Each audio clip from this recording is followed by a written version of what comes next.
This is Talk Business and Politics with Roby Brock. Joining me now is Dr. Houston Davis. He is the president of the University of Central Arkansas. Always good to see you. Good to see you too, sir. I actually could see you twice in 1 week there because we right. were in a chamber meeting. It's bonus days for us. It was good.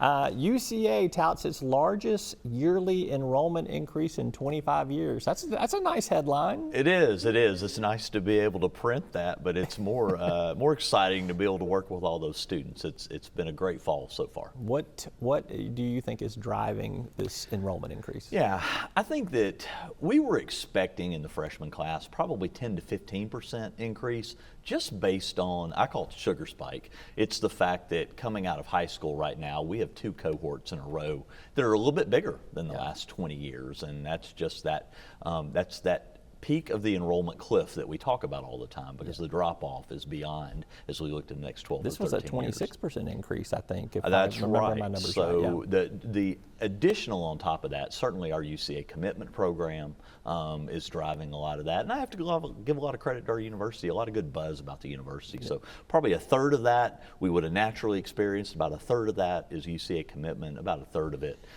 is just that we've got a lot of momentum built up. And our team deserves credit. Talk to me about the UCA commitment. This was rolled out several months ago. It's basically you will find a way to help anyone get through. That's right.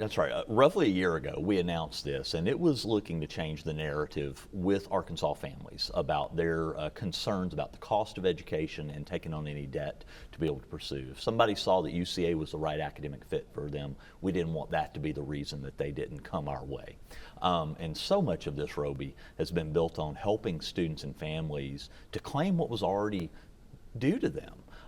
We saw the average unmet need for our cohorts that we analyzed was $4,000. Inside the UCA commitment program, we have that down to $1,300. And that's just helping students and families to know how to access their Pell Grants, to know how to access their Arkansas Challenge, to not be alone in doing that, but our team helping them to do that.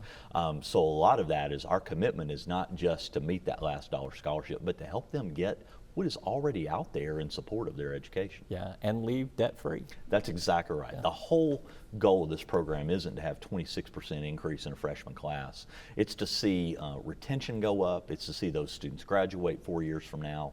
The real celebration, the real headline is going to be when I get to put that press release out in about 3.5 years for the first UCA commitment graduate, and then be able to point that we can see that that debt load has come down. Yeah. In higher ed, you cook with crock pots, not microwaves. We know that we've got to watch the long game, and we've got to work this for many, many years in a row, and we know we'll make a difference. Talk to me about the enrollment cliff that you mentioned. This is demographically, there are fewer and fewer students, and this is what it stems from.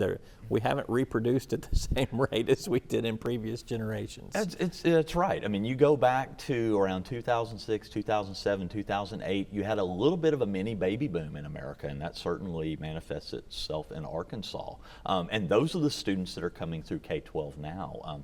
And then you saw after the housing bubble popped in 2009, 2010, birth rates and decisions to have children really tailed off. It's a financial decision. I really, think to that it extent. was. I think that people were voting with, well, what can we do in our life? And higher ed is seeing that. In 24, 25, and 26, there's a little bit of a respite because of, again, I call it the sugar spike. I think the schools that are seeing some relief, I think it's wise to enjoy that for a couple of years. I think it's wise to navigate that, not thinking that's a permanent fixture in their landscape. But again, the tighter times are coming. Let's talk about changes to higher education. Governor Sarah Sanders has made no bones about it. Higher education is going to be on her agenda in the upcoming legislative session next year. We don't know what part of that agenda it's going to be, but what do you want to see change in higher education? Oh, goodness. Well, I mean, I think it's good for all of us. I say this for Arkansas, I say for all 50 states, for everyone to be planning for more efficiencies into the future. I think looking to make certain that our operations are sound. I think that there will be an accountability and an efficiency sort of component to whatever. Yeah, she suggested belt tightening is one of the things that she said. Without a doubt. And pre-pandemic, I was having conversations with you about a lot of the things that we were doing in advance of the enrollment cliff to position UCA. So we feel like we'll be in a position to thrive if that's the direction it goes. I think that there's certainly going to be some emphasis on low-producing programs. Where are there degrees that perhaps don't have a lot of enrollment in them, not seeing a lot of graduates? We're in good position on that front. I think that there's going to be an emphasis on cost, on what is it that institutions are doing to be able to help families. And again, we feel like we're checking that box. If anything is going to come that might be a challenge for the universities, maybe a little more focus on workforce. And again, for our two-year counterparts, I think that's a really good thing. We've done some things like our Arkansas Coding Academy, our cybersecurity degree, the UCA Aviation Academy, some programs that I think position us to be a part of a dialogue about what is it that the universities are doing in the workforce space, but being positioned and ready for that.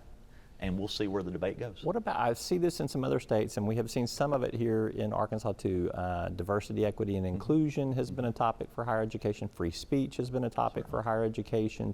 Professor tenure in some other states seems to be buzzing a lot more. Are you worried about those things, or how do you have that conversation about what needs to change and what needs to stay the same? Yeah, when the conversation about diversity, equity, and inclusion, I think that sometimes you get gobbled up by the conversations on the coast. So much of what we're doing is about student advocacy, making certain that students and faculty and staff feel like they're a part of community. I tell people all the time, if we have 10,123 students, we have 10,123 different individuals that we've got to meet them where they are. So I think on those subjects, as we've been in debate the last couple of years here in Arkansas about what is it that UCA is doing relative to that national dialogue, we feel good about what we're doing to make certain to, again, it's about advocacy, it's about meeting students where they are, it's about making certain that they've got a place.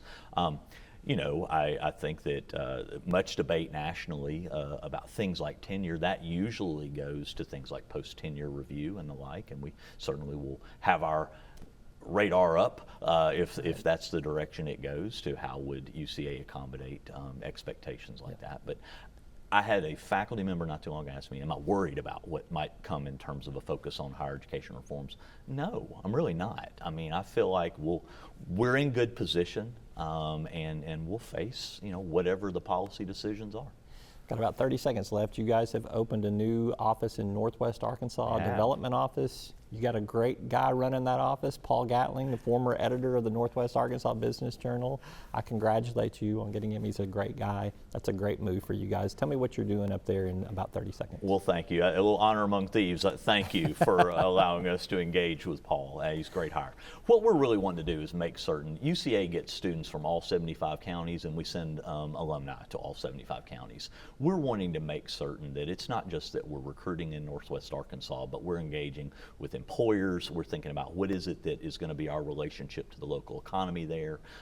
We like to think that we can take on some grand challenges that are important to us and important to the state. Can't be all things to all people, but we're looking forward to seeing Paul's leadership in that area, connecting us up to possibilities to continue to have some statewide impact. Yeah.